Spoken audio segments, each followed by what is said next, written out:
Hello guys, आपने log in किया है फोरमैन आर्मी को, जहां पर आपको मिलेंगे ऑसम कंटेंट्स, अमेजिंग स्टोरीज। अबे चुप, बिल्कुल चुप। हिम्मत कैसे हुई तेरी मुंह खोलने की? अबे क्या हो गया ताऊ? अबे तूने अपने कम्युनिटी टैब पे कहा था should I change my starting line. काफी सारे लोगों ने यस दबा रखा, फिर भी चेंज क्यों नहीं की? अरे भाई, सोचने का वक्त तो दो। तो गाइस, मूवी तक झेल लो। जब हमारी मूवी नंबर 8 आएगी तो उसके साथ ही न्यू स्टार्टिंग लाइन भी बोली जाएगी। तब तक इसी से काम चल लो बेचारी से। तो दोस्तों, आज हम लोग करने वाले हैं सुपरमैन और डोरेमोन की कोलैबोरेशन टाइम लाइन। तो गाइस, जल्दी से जल्दी शुरू करते हैं बिना किसी टाइम पास के। दोस्तों, स्टोरी की स्टार्टिंग में हम देखते हैं कि पायान एक बहुत ही बड़ा बिजनेसमैन बन चुका है, मिस सुमिरे एक बहुत ही बड़ी एक्ट्रेस बन चुकी हैं और बूबी एक बहुत ही जाइंट गोरिल्ला बन चुका है। लेकिन परमैन अभी भी बर्ड प्लेनेट पर ही है। दूसरी तरफ हम लोग देखते हैं कि नोबिता, जियान, सुनियो और शिजुका प्रेजेंट से पास्ट में जा रहे थे, मतलब कि एंजॉय करने के लिए ही जा रहे थे। और सडनली हम लोग देखते हैं कि उनकी टाइम मशीन खराब हो जाती है और वो पास्ट में जाने की बजाय फ्यूचर में चले जाते हैं। आज से 15 साल आगे पुलिस की नज़र उन पर पड़ती है और पुलिस उन्हें अरेस्ट कर लेती है। तभी डोरेमोन पूछता है कि हमने क्या किया है, आप हमें अरेस्ट क्यों कर रहे हैं? तभी पुलिस बताती है कि क्या तुम लोग वही हो जो टाइम लाइन में गड़बड़ कर रहे थे? तभी डोरेमोन पूछता है, क्या टाइम लाइन में गड़बड़? हाँ, तभी पुलिस एक्सप्लेन करती है कि कुछ दिनों से एक ग्रुप टाइम लाइन में लगातार गड़बड़ कर रहा है। अगर वो ऐसे ही गड़बड़ करता रहा तो हमारा टाइमलाइन तबाह हो जाएगा और हो सकता है ह्यूमंस भी ना बचें। तो हमें ऑर्डर मिले हैं कि जिस पर भी तुम्हें शक हो उसे पकड़ लो। तभी हम लोग देखते हैं कि डोरेमोन बोलता है कि ठीक है, मैं आपकी हेल्प करूंगा उन लोगों को पकड़ने में। तभी पुलिस बोलती है कि क्या तुम सच बोल रहे हो? तभी डोरेमोन बोलता है कि हाँ। तभी डोरेमोन मिसिंग लेंस का यूज करके उस ग्रुप का पर्दाफाश कर देता है। और जैसे वो उसका पर्दाफाश करता है ना, तो पुलिस डोरेमोन, नोबिता, जियान, सुनियो और शिजुका को छोड़ देते हैं। तो फाइनली वो लोग छूट जाते हैं और उसके बाद वो अपनी ओरिजिनल टाइम लाइन में वापस आ जाते हैं। तभी हम लोग देखते हैं कि तभी जैसे ही वो लोग वापस आते हैं तो सभी लोग बाहर घूमने जाते हैं, ग्राउंड में जाते हैं खेलने के लिए। तभी नोबिता देखता है कि मिस सुमिरे की कार बहुत ज़्यादा स्पीड से उनके साइड में से गई है। जी हाँ, मिस सुमिरे की कार। तो नोबिता, डोरेमोन मिस सुमिरे का पीछा करते हैं और वो लोग देखते हैं कि मिस सुमिरे एक बीच पर खड़ी होती है और वो वहाँ पर रो रही होती है। तभी नोबिता से रहा नहीं जाता और वो मिस सुमिरे के पास जाकर बोलता है कि क्या हुआ मिस सुमिरे, तुम रो क्यों रही हो? तभी मिस सुमिरे एकदम से शॉक्ड हो जाती है और बोलती है कि कुछ नहीं, तुम जाओ। उसके बाद नोबिता मिस सुमिरे से रिक्वेस्ट करता है, क्या बात हो गई? मैं आपको देख रहा हूँ आप काफ़ी ज़्यादा उदास हैं। तभी मिस सुमिरे बोलती है कि मेरा एक बहुत ही ज़्यादा अच्छा दोस्त था जो बहुत ही ज़्यादा दूर चला गया मुझसे। आज उसे गए 10 साल से भी ज़्यादा का समय हो चुका है। आज भी मैं उसका इंतज़ार करती हूँ और वो आज तक नहीं आया है। तभी नोबिता पूछता है कि कौन है वो मिस सुमिरे?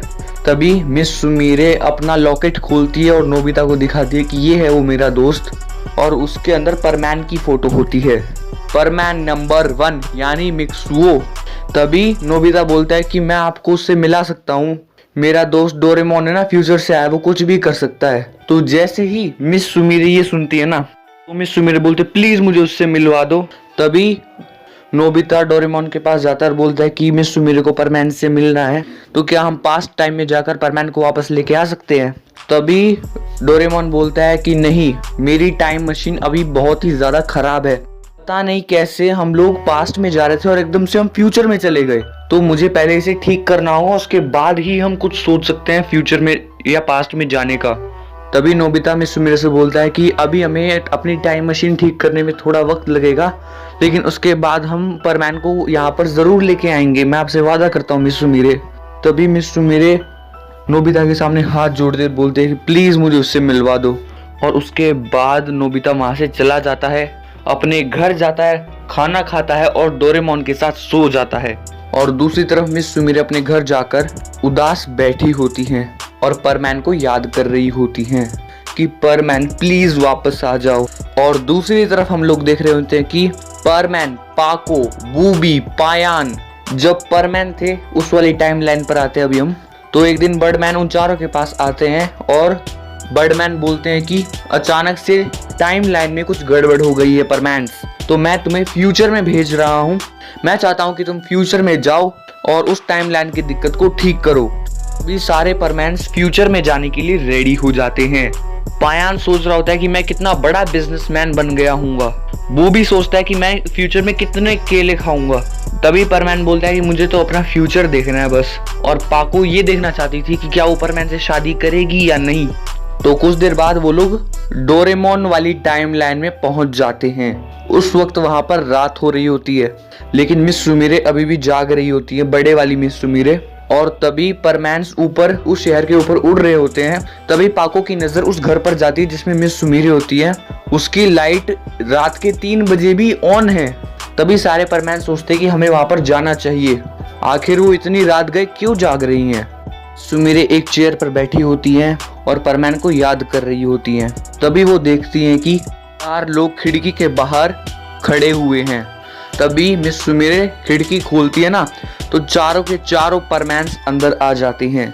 और जैसे ही परमैन अंदर आता है और मिस सुमिरे से देखती हैं, मतलब कि भाई साहब मिस सुमिरे परमैन को देखकर अपने आप को रोक ही नहीं पाती और वो परमैन को गले लगा लेती है, मतलब उस छोटे से परमैन को। तभी पाको बोलते हैं कि छोड़िए परमैन को।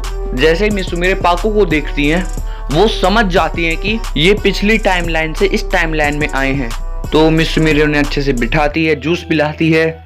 उसके बाद चारों परमैन्स पूछते हैं कि आप है कौन, आप इतनी रात को क्यों जाग रही थी।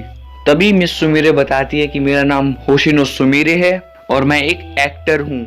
चारों परमैन्स काफी ज्यादा खुश हो जाते हैं क्योंकि वो फ्यूचर की मिस सुमिरे से मिल पाते हैं। और पाको भी समझ जाती है कि फ्यूचर में मैं इतनी ज्यादा खूबसूरत दिखूंगी। तो उसके बाद पाको तीनों परमैन्स को एक बार बाहर भेज देती है, कुछ ना कुछ काम से ही भेज देती है। और फिर वो मिस सुमिरे को बिठाती है और पूछती है कि क्या आपको मैं याद हूँ, मैं कौन हूँ। तभी मिस सुमिरे बोलते कि हाँ ये मैं ही हूँ, उस टाइम पर मैं परमैन थी।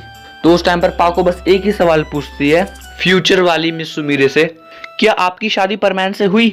तभी फ्यूचर वाली मिस सुमिरे बोलते हैं कि नहीं, परमैन एक बार बर्ड प्लेनेट गया था और तब से लेकर आज तक वो वापस नहीं आया। तभी हम लोग देख रहे होते हैं कि फ्यूचर वाली मिस सुमिरे पाको के सामने भी हाथ जोड़ती है, बोलती है कि प्लीज प्लीज परमैन को वापस लेके आने में मेरी मदद करो।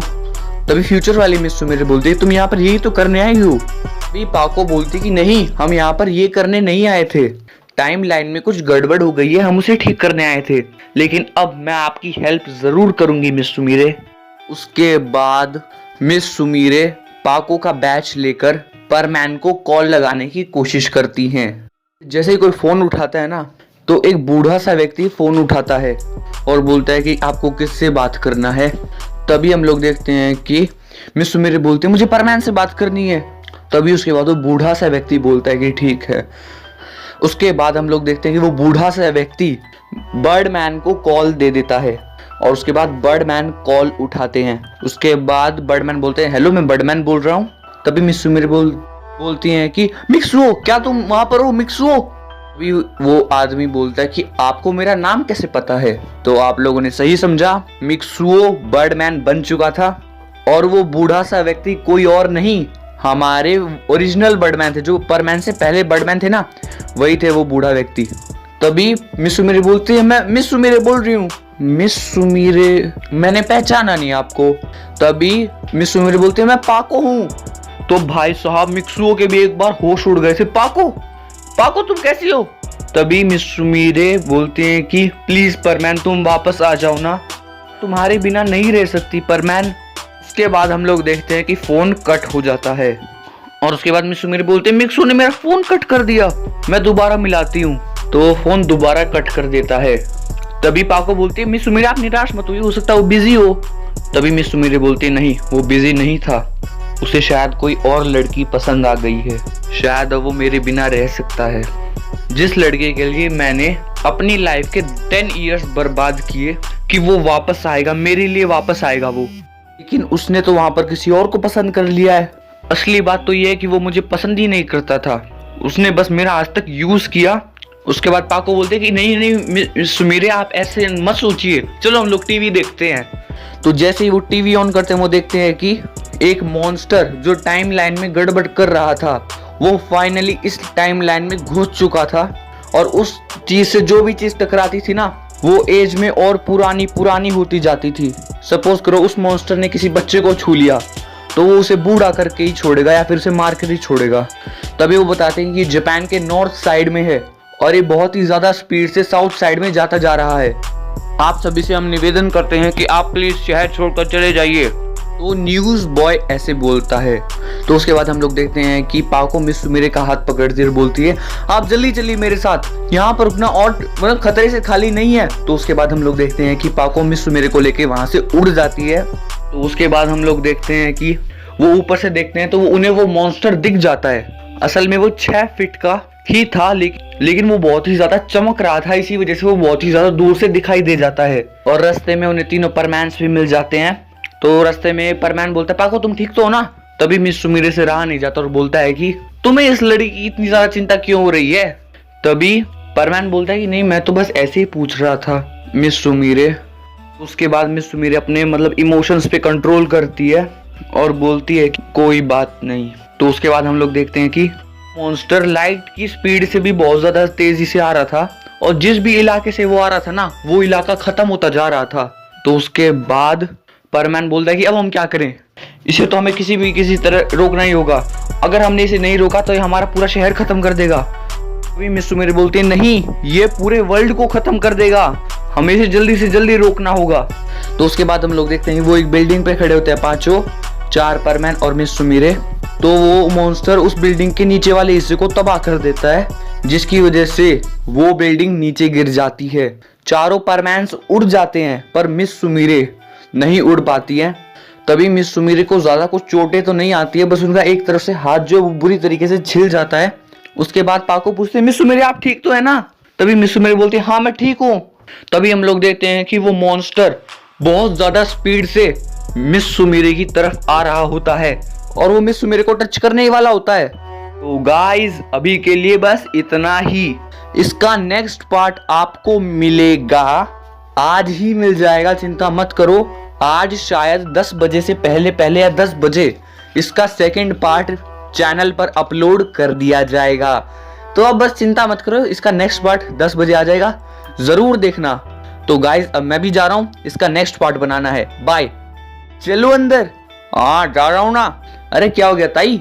अरे क्या बताऊं बेटा, इस इंसान ने मेरी जिंदगी खराब कर रखी है। अरे कुछ हुआ भी होगा, बाजार में किसी चलती हुई औरत का हाथ पकड़ लिया इसने और बोलता है मेरे से शादी करोगी। उसने इसके गाल पे इतनी जोर का थप्पड़ मारा पब्लिक में, तेरी क्या इज्जत रह गई।